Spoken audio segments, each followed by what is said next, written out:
Welcome to Dementia Friendly Prince George's County, Maryland Northern Sector webinar series for caregivers.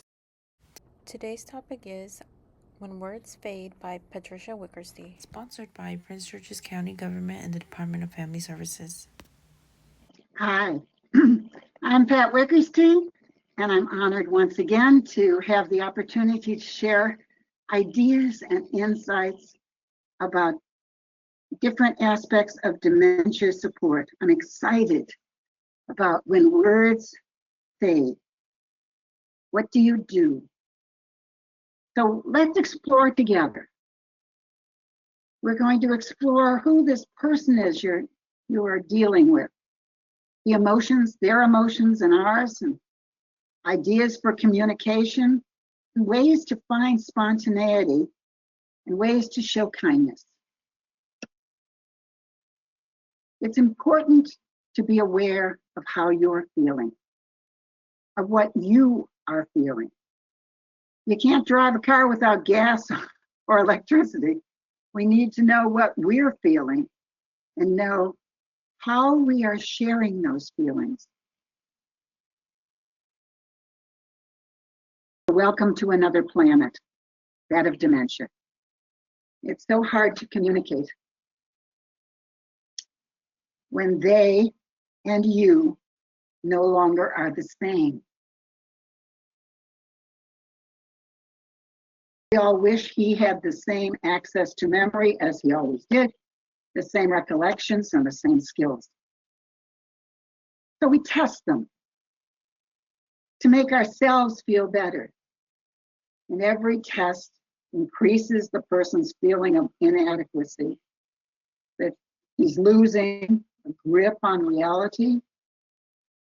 And if we're more interested in the relationship and the person's enjoyment, we can give answers rather than questions. So you feel like you're going crazy. Caring for someone with dementia is something you never were trained for or wanted. And anxiety, depression don't only go to the person who has memory problems.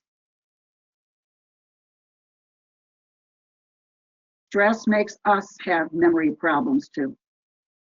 Yes, the person you are serving has had such pain in hearing the words that he or she has Alzheimer's, dementia, but you too are trying to be whole. Caregivers have shared their fears and questions, feeling guilty sometimes. What if I can't? I'm not up for this. I'm right here. Can you see me? Am I enough? Does any of this make sense? Will I ever be able to take care of myself? What's real? What kind of future is there? What if I get sick? I'm not up to this. Who else is there? If only I could go to the bathroom without being followed, or worry about her hurting herself or calling me unceasingly. At least with kids, they learn. I'm going to read you a poem called When I Wander. When I wander, don't tell me to come and sit down. Wander with me. It may be because I'm hungry, thirsty, need the toilet. Or maybe I just need to stretch my legs. When I call for my mother, even though I'm 90, don't tell me she has died. Reassure me, cuddle me, ask me about her. It may be that I am looking for the security that my mother once gave me. When I shout out, please don't ask me to be quiet or walk by. I'm trying to tell you something, but I have difficulty in telling you what. Be patient. Try to find out. I may be in pain. When I become agitated or appear angry, please don't reach for the drugs first. I am trying to tell you something. It may be too hot or too bright or too noisy, or maybe it's because I miss my loved ones. Try to find out first. When I don't eat my dinner or drink my tea, Maybe because I've forgotten how to. Show me what to do. Remind me. It may be that I just need to hold my knife and fork. I may know what to do then. When I push you away while you're trying to help me wash and get dressed, maybe it's because I've forgotten what you have said. Tell me what you are doing over and over and over.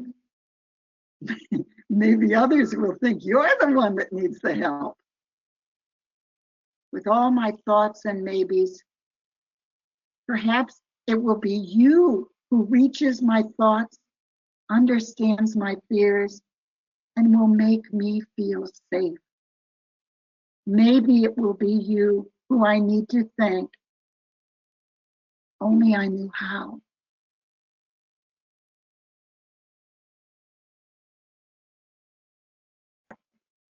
Everybody's experiencing some kind of loss. We all are. It takes so many forms. There's an exercise. I also work with chaplaincy and hospice and a lot of other people. And there's an exercise we do in hospice where a person passes small notes to people, and then they go into a basket. And each person gets 9 little notes.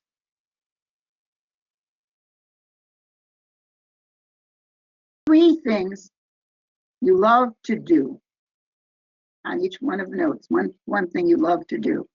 3 talents that you have. And 3 beings that you love. So those are your 9 little sheets of paper. As a story is read about someone who is very ill or has passed,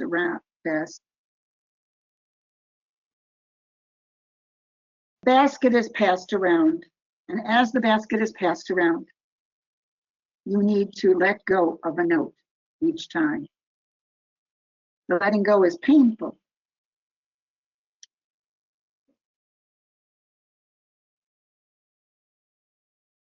You're letting go of what you can do, who you love, and what you like to do,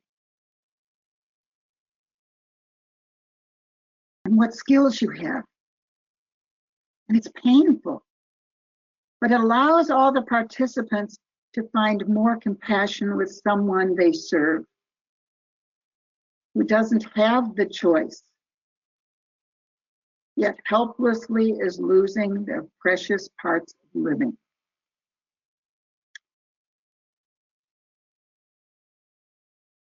People whom I serve who are experiencing loss of ideas and the ability to connect, I feel, need to be given as many of those notes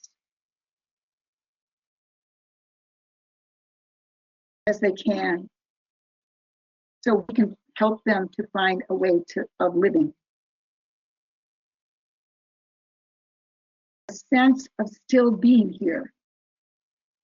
So the process of caregiving, as it's time consuming, loving, demanding, a sense of self and a sense of humor and the ability to role play with one another, it will be an adventure. It is exciting, it is frustrating, it's silly, it's happy, it's sad, but it can be rewarding.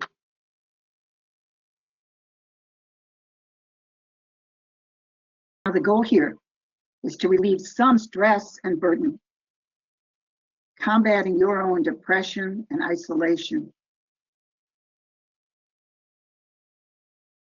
Isolation and depression for you both.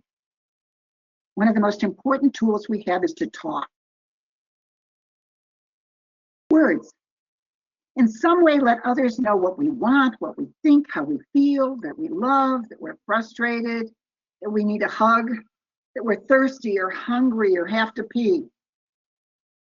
Let's find ways to have words and communication. So here goes.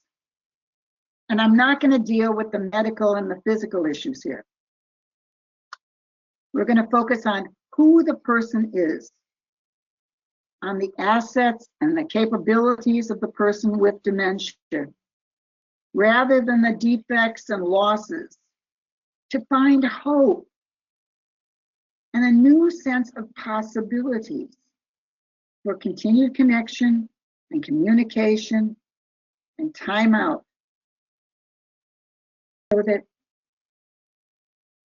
it's a guide to new ways to connect with the person, not the disease. So what are you going through? Caregiving isn't easy. You may experience anger, resentment, anxiety, worry, depression, grief, guilt. These are all normal. For a stress-filled life of caregiving, my personal goal is that the caregiver will want to visit and engage and know that they're empowered and still can be a part of this person's life.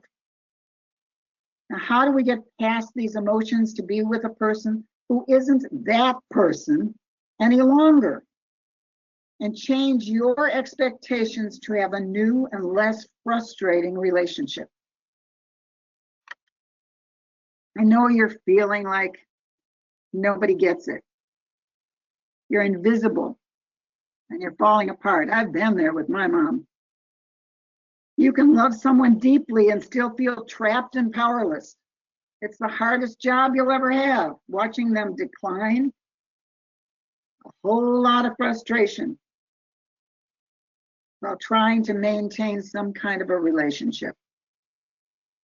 You need to take care of yourself. Taking care of yourself is the surest way to help the person you love. It's easier said than done, but it's necessary to be present to yourself in the present moment as you ride this roller coaster.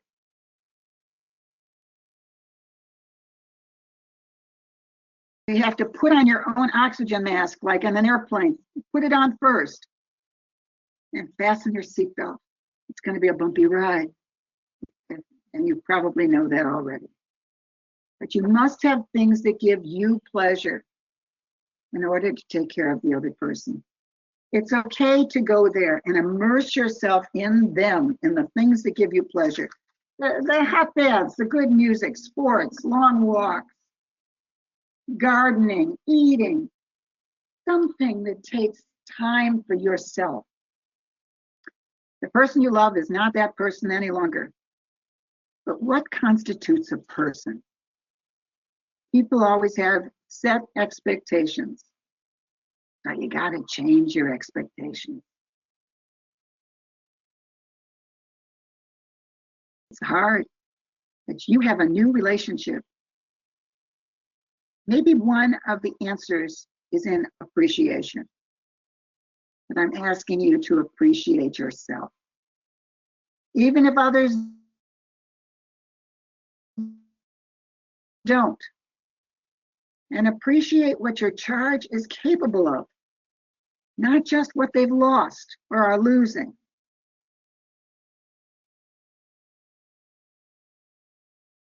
By the way, if you're getting something for yourself, it's much easier to be optimistic and serve others as people. It's a job to find and embrace what you love and you can do. Now the task is to embrace what they love and can do, and especially to maintain their dignity. They are freer and not stuck with rules, and you don't have to stick with them either. They can be creative, emotionally together, and able to perceive new things. But always remember, they are able to pick your mood, even if they can't remember your name. So if you're going around all stressed with a frown on your face, they're going to be all stressed with a frown on their face. And by the way, correcting the person each time you see things differently is no more honest than responding to that person's reality. It's okay. So observe, slow down, understand, and meet them where they are. Be open to their gifts. The goal is give them dignity and respect.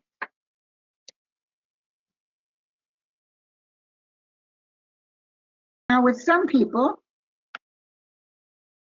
a hug, a rub on the back, and a kiss convey love and affection better than words do.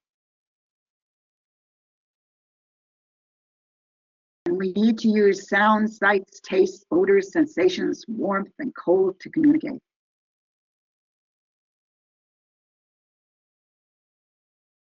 What we want, we would like again, especially if we had a great relationship in the past, is intimacy. And out of our frustration and exhaustion and pain, we forget what intimacy and joy are all about. And we join them in their forgetfulness.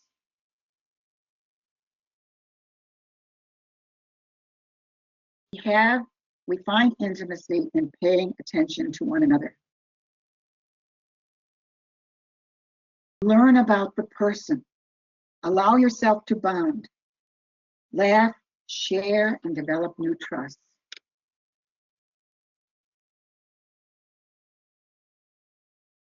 Very simple. Try engaging her mind, body, and spirit to live as normal a life as possible. Focus your attention on her. She will focus back on you.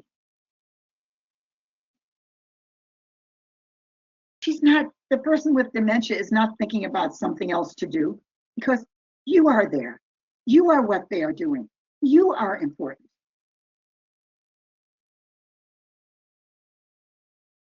The person's past lives and likes and dislikes and experiences and successes and failures and achievements and aptitudes and dreams are still there if we listen. I'll give you an example. I went to a gathering in my town, and there was this lady who hadn't spoken for months. She had severe dementia, and I went up to her daughter and I said, how's she doing? She said she never talks. And I said, well, what's she interested in? She said, well, she always drove everybody crazy talking about gardening. The gardening. So I sat down next to her and I said, her name was Mary. I said, Mary, I have a problem. She looked at me and I said, I have all these tulips and roses and I'm supposed to put them in the ground and do gardening and I don't know how to do it. You think you could help me? Could you give me some wisdom, some advice? I'm just not doing a good job. And Mary gave me a lecture about how to do it. Mary talked to me and told me what to do with tulips and what kind of tulips and what color tulips, and what to do with the roses and everything. And her family was just in shock. But she's still there. She wants to talk about what she wants to talk about. So staying present to the person enables discovery of the new person. You've got a new person there. Now, I'm going to give you many suggestions. Implementing all of them, you might collapse from exhaustion. So take any of the suggestions. I give one at a time. Don't just throw them all at them. People with dementia don't ask for your resume. What they want is a smile, a kind, warm look, a very friendly nature, but they recognize insincerity. What they want is your humanness. That's all that really matters. They want love that respects and doesn't hurt. A hand that lifts, not one that humiliates. Remember to pay attention, really listen. Take your time, one thought at a time. Encourage and reassure. They could find their voice and have less anxiety, depression, and withdrawal in an encouraging environment. So always, by the way, address the person directly. Wait until he or she expresses herself if possible, rather than speaking for him. If somebody else is around, not explaining that person, give them a chance to try and explain themselves. The time to gather their thoughts and their feelings. I created something called comfort lists, and they come in really handy when someone is reaching a point where they're not going to have words anymore or recognize anything anymore. It can always be expanded upon. You find out from your loved one what foods in their childhood tasted great, and you write it down. For my mom, it was rice pudding with custard on top. Hard to make, but when she had it, it just made her so happy. What music makes them smile? And what singer or period of music or sound? Write it down. If someone was coming here with a flower, what color, type, and smell is your favorite? Write it down. What do you most like to touch? The good part of a blanket, or a cat's fur, or a baby's head or bottom, a warm hand? Write it down. What looks beautiful to you in nature, in pictures, in people? Write it down. What do you like the smell of? Write it down. Who gave the best hugs? Who do you wish was here? Write it down. And then I've seen so many times when someone can't relate to you, but you can show up with that yellow rose, play that big band's Glenn Miller song, have a blanket with a good part to it, and they'll look up and they'll see you, whether they recognize you or not, but they'll be smiling, because those are things that give them joy.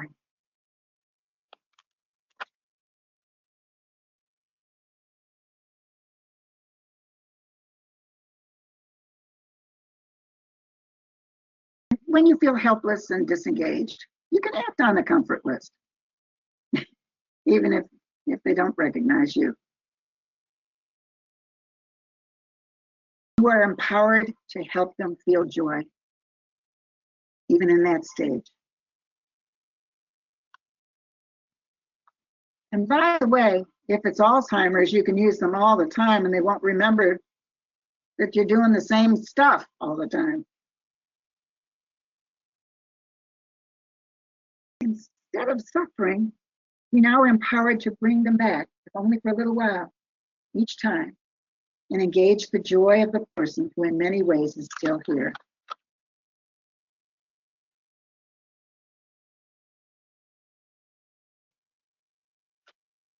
Okay, conversations. When rational thought, memory, and language are gone, the only thing we have is the present moment. It is kinder and much more respectful to understand and respond to whatever reality the other person expresses. It may not make any sense, but that's okay. It makes sense to them. You don't walk into a room and say, "Do you know who I am?" to test their memory and expect them not to be agitated. "Hi, Mom. It's me, Pat, and I love you. Let me tell you about my day." About sports and politics and family and job she used to have. You don't sit quietly waiting for a topic for conversation to arise, because it won't. You visit with photos and familiar paintings and videos. You enable her to be present with her own memories, old pictures and stuff.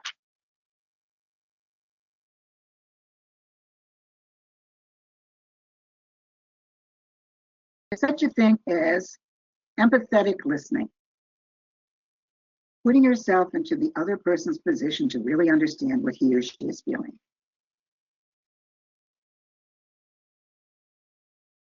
No one feels the same about any situation. We're all unique.